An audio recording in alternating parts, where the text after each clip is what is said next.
రెండేళ్ల క్రితం వరకు ఏపీ రాజకీయాల్లో పవన్ కళ్యాణ్ ప్రస్తావనొస్తే non serious politician, part time politician ఇలా అనేక పదాలు వినిపించేవి. గత ఏడాది అసెంబ్లీ ఎన్నికల తర్వాత అవే మాటలు రిపీట్ చేసేందుకు విపక్షాలకు సైతం ధైర్యం సరిపోవడం లేదు. దీనికి కారణం గత ఏడాది ఎన్నికలకు ముందు బీజేపీ, టీడీపీల్ని కలిపి కూటమి ఏర్పాటు చేసి 100% స్ట్రైక్ రేట్తో విజయాలు అందుకోవడమే. ఆ తర్వాత డిప్యూటీ సీఎంగా బాధ్యతలు చేపట్టిన పవన్ ఇప్పుడు బీజేపీ అమ్ముల పొదిలో కీలక అస్త్రంగా కనిపిస్తున్నారు. రాష్ట్రంలో వైసీపీ పాలనకు వ్యతిరేకంగా గళమెత్తుతున్న చంద్రబాబుకు అగ్నికి వాయువు తోడైనట్లు పవన్ తోడయ్యారు. వీరిద్దరూ కలిసి కూటమిగా ఏర్పడితే దాని ఫలితం ఎలా ఉంటుందో 2014లోనే చూపించిన అనుభవమూ ఉంది.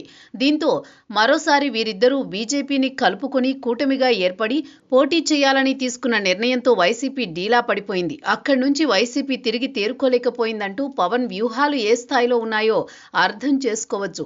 దీంతోనే గత ఏడాది ఎన్నికల్లో అప్రతిహత విజయాలు అందుకున్న పవన్ ఆ తర్వాత డిప్యూటీ సీఎంగాను నిరూపించుకుంటున్నారు. డిప్యూటీ సీఎంగా పంచాయతీ, అటవీ శాఖల మంత్రిగా పవన్ ఇప్పుడు త్రిపాత్రాభినయం చేస్తున్నారు. గత ఏడాది కాలంలో పవన్ పల్లె పండుగ నుంచి మొదలు పెడితే తాజాగా శేషాచలం అడవుల్లో ఎర్రచందనం దొంగల ఆటకట్టుగా నేరుగా చేసిన పర్యటనల వరకు ప్రతిసారి ఉనికి చాటుకుంటూనే ఉన్నారు. మొదట్లో మంత్రిగా బాధ్యతలు చేపట్టాక రివ్యూలకే పరిమితమైన పవన్ ఆ తర్వాత క్షేత్రస్థాయిలో వరుస టూర్లతో దుమ్ము దులుపుతున్నారు.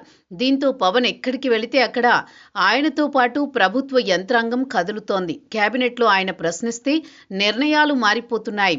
ఓవైపు డిప్యూటీ సీఎంగా కీలక శాఖలకు మంత్రిగా వ్యవహరిస్తూనే మరోవైపు సీఎం చంద్రబాబుకు తలలో నాలుకలా పవన్ వ్యవహరిస్తున్నారు.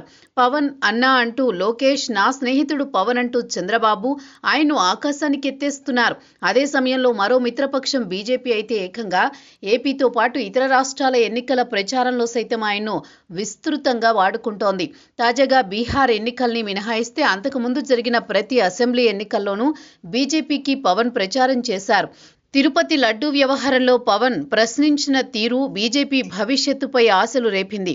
ఇదే గత ఏడాది కాలంలో పవన్ గ్రాఫ్ అమాంతం పెరిగిపోయింది.